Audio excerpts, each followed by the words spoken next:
সাথে আছি। এরশাদের পাশে 31 জনের কোনো দাবি আছে। আপোষের সংগ্রাম, আপোষের সংগ্রাম। এই সুপারিশপত্র করছে কে? সুপারিশপত্র করছে কে? নিয়োগ দিবে কে? আপোষের সংগ্রাম, আপোষের সংগ্রাম। তুমি কে? আমি কে? তুমি কে? আমি কে? অবৈধ এই রায়, প্রশাসনের এই রায়। এরশাদের পাশে 31 জনের কোন দাবি আছে? ঢাকা চট্টগ্রাম বিভাগের কোন দাবি আছে?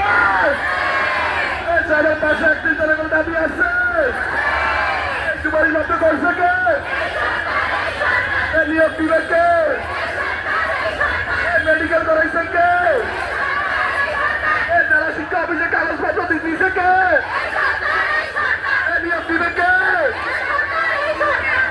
আপোষের সংগ্রাম, আপোষের সংগ্রাম।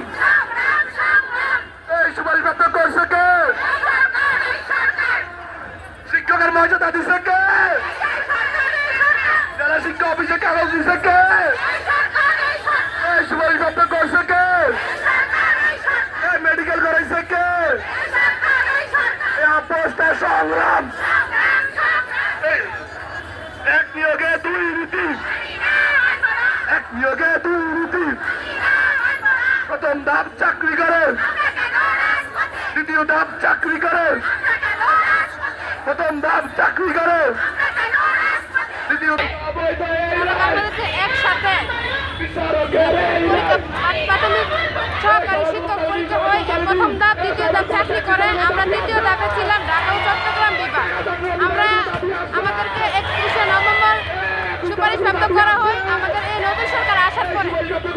এখন আমাদের 31 জন রিটকারীর কারণে আমাদের এটা স্থগিত ঘোষণা করা হয়। কিন্তু 6 তারিখ আমাদের রায় ছিল, রায় আমাদেরকে বাতিল করা হয়। কিন্তু আমরা এটাই মানতে পারতেছি না। 2 ধাপ চাকরি করে আমরা কোনো বৈষম্যের শিকার হব, এটা আমাদের দাবি। আমরা যোগদান চাই। আমাদের বোনরা, মায়েরা মানসিকভাবে, সামাজিকভাবে, পারিবারিকভাবে হেনস্থা এবং বৈষম্যের শিকার হচ্ছে এবং আমরা লাঞ্ছিত।